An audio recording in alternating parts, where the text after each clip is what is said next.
Attention, all true believers. Marvel Comics is on the air.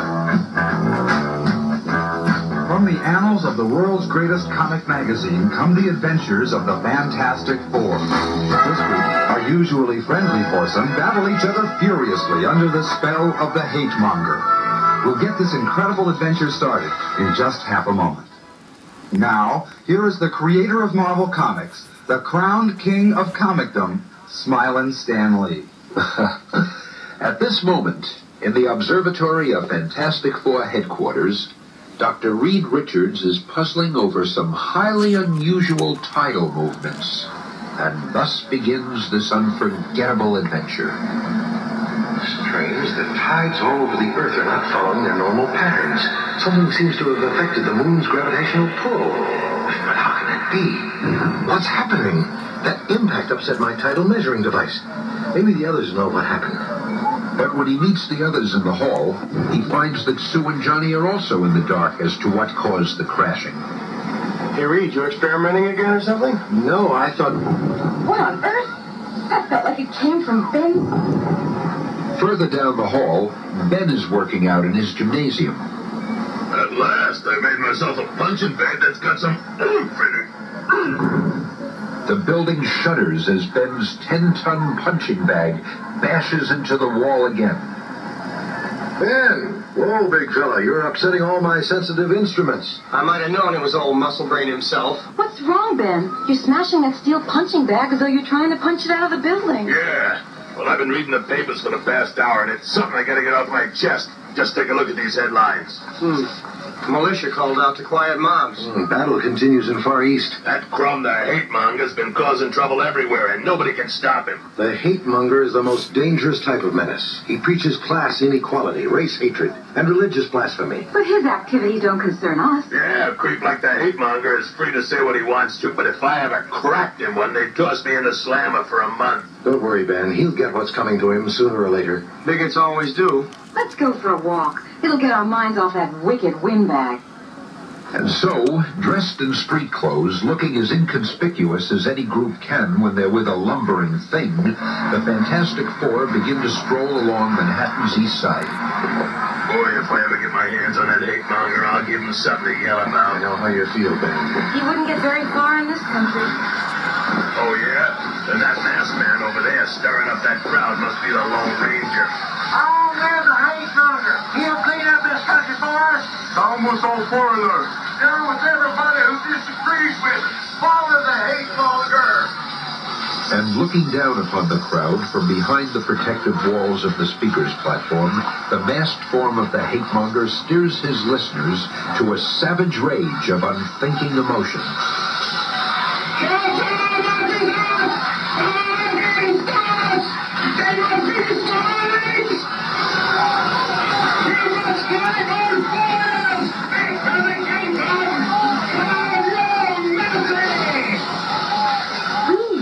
Unbelievable! He seems to have a crowd in his hands. The hate monger is right. Kick the foreigners out. They're actually agreeing with him.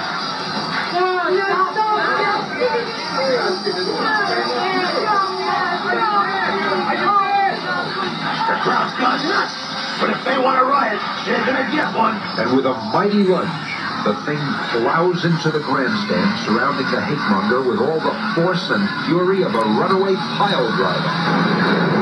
Just wait up there, masked man. I'll get to you in a minute. And on the outskirts of the skirmish area... Good old Benjamin.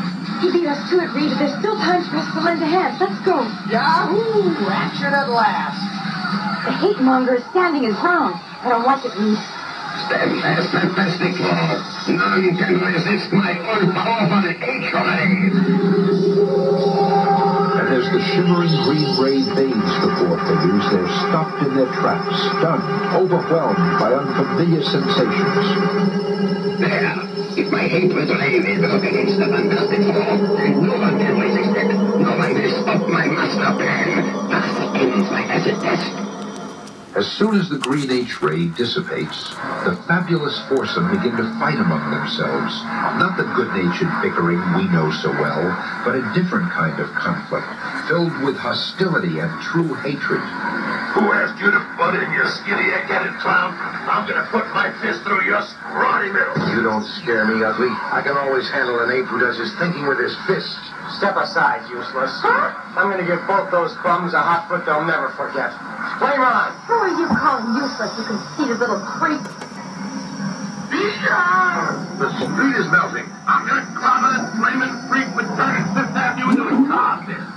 Maybe you're faster than that car. Pull you off, ugly.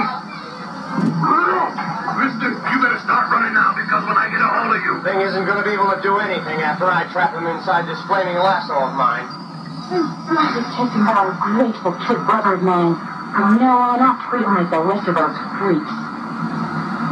Seconds later, a window washer watches his water bucket float in the air and then... What the?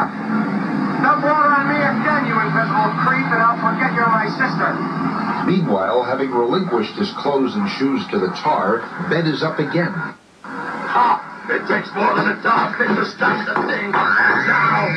Hoping you try for me again, loudmouth. Because I've been itching to hawk-tie you for a long time. Special being wrapped up in your rubbery little limbs ain't exactly enough to stop the thing. Just wait till I get my hands dry. I'll just tie a little knot in your wrist and put it around this fire plug. I'll pulverize both of you. And then spit you out of it while I take care of some unfinished business. Thought I forgot about you, huh? You flaming freak. Get your clammy meat hooks off of me, you gorilla. Sure, buddy, sure. I'm gonna let both of you go. Ben uses the wriggling Johnny Storm as the load for the slingshot he's made of Reed Richards, and as he pulls back to fire... This is my chance to get all three of them arrested. I'm just untied loose hands before one last blow. I never thought I'd see the day the Fantastic Four would fight each other and mean it. They didn't expect anyone to untie a conceited leader's hands. Yeah, good riddance to all of them. Look out! Yo! Finally, after the three have recovered from the backfiring slingshot... I've had it. From now on, you can get yourself a new stooge. I'm cutting out. Me too. You can take the Fantastic Four and shove it down a gopher hole for all I care. I'm sick of looking at your ugly mugs. That goes double for me. And with that, Reed, Ben, and Johnny stomp off in different directions, each thinking his own thoughts. I'm gonna visit Alicia and forget I ever knew those creeps. If I ever hear that corny name Fantastic Four again, it'll be too soon. Who needs them? They've been living off my brains for years. I'm through playing nursemaid. I must have been mad to think I loved Reed Richards. He's a big zero. And what of the man who caused this incredible sequence of events? I've done it. Now, with the Fantastic Four safely under the spell of my hate ray, I can proceed. Before I'm through, all of Earth will be in the iron grasp of the hate monger. The Master of Hate has made his first big mistake. Considering the Fantastic Four completely defeated, he now forgets about them. Later, at the entrance to the famous Baxter Building, headquarters of the Fantastic Four. What's going on here? Oh, Dr. Richards, I'm glad to see you, sir. Some crazy man is staring up below your apartment because he can't get up to your headquarters. Who says no? It's a lot of them without permission. We call the police. We need help. Then suddenly, a familiar face appears in the midst of the mayhem. Richards, you old outlaw. This is one hell of a way to treat an old army party. Nick Fury. Oh, Nick, I haven't seen you since the end of the war. That's your loss, pal. Now call off your watchdogs. You and me have some important business to discuss. Minutes later, in the technical research lab of the Foursome Skyscraper headquarters... Sarge, I'm sure that if you told the doorman you were the CIA, it would have made things a lot easier. We don't go around broadcasting our identities, pal. Hey, you got a minute? That'll light it. Here, Sarge. Thanks. It's Colonel Fury now. Ain't that something? Can you picture me being one of the big brass? Okay, Fury, you didn't come here just to talk about the old days. If you got something to say, spit it out. This ain't the Reed Richards I know. Something's really bugging him. Well, want to talk to you about some trouble in the South American Republic of San Gusto. Hey, what are you doing to that gizmo? Keep talking. I'm just shutting off this nuclear activator so I can hear you better. Well, Uncle Sammy's been pouring billions into San Gusto to make it a showplace of democracy. But suddenly everything's gone nuts. A revolution started, and it looks like the government's going to collapse. If that happens, it could upset the balance of power in South America. So it mustn't happen, Big. I'm way ahead of you. I'll be there by morning. But what about the rest of the Fantastic Four? Who needs them? From now on, I work alone. A short time later, Reed, dressed in flight gear, boards the jet-powered pogo plane. What are you waiting for, Fury? There's room for you, too. I'll join you later, pal. I got some things to take care of here first. Suit yourself. Just don't go poking around any of those rooms. My alarm devices will atomize you in seconds. I was afraid of this. The hate monger has gotten Reed and the others already. I've got to find a way to break his spell. Stopping a revolution in some postage stamp country doesn't sound like a job for the Fantastic Four. Wonder what made Fury come to me. Well, what's the difference? It'll give me something to do anyway. As Reed and the pogo plane fly over the New York skyline, the other three members of the Fantastic Four spot it and angrily speed to headquarters, where less than 30 minutes later, after introductions and explanations have been made... You mean that skinny nitwit took off of San Gusto without us? What's he trying to do? Hog all the glory for himself? I always knew he'd run out on us. All I gotta do is keep my trap shut. They'll be fighting to go to San Gusto. Hey, what are you sitting there smirking for?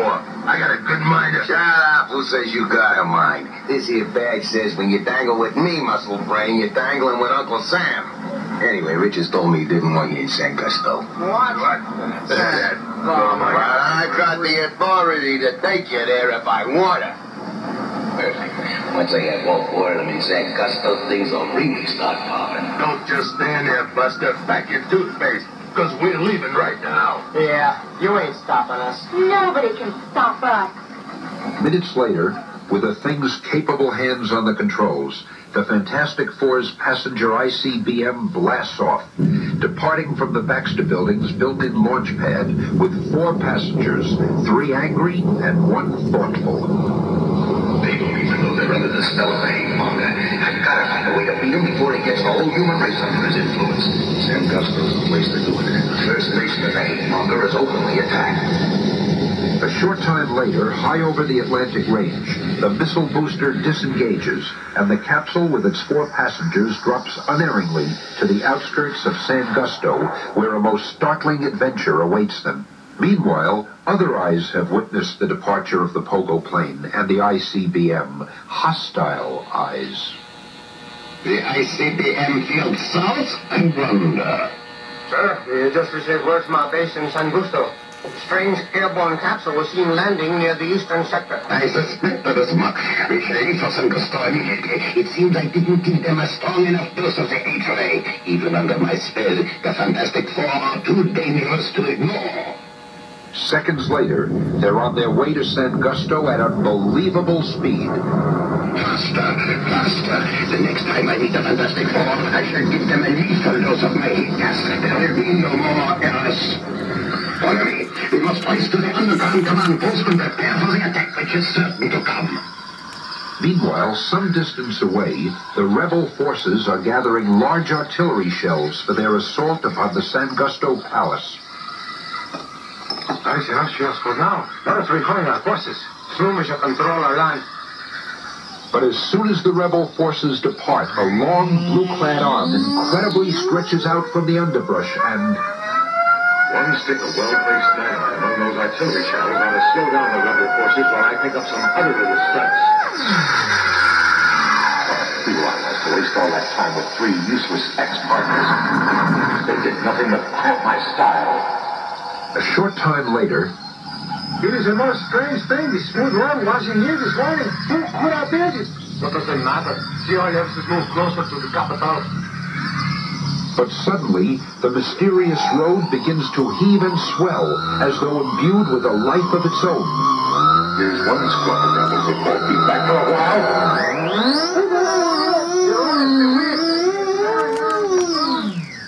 It was obliging of them to leave their guns behind. I just tossed them into the stream so the cannibals could use against San Gusto. And then, while planning his next move, Reed Richards makes a fateful discovery. A ray machine of some sort, sending out high-potency beams into the air. The main power supply seems to be buried below ground, right here.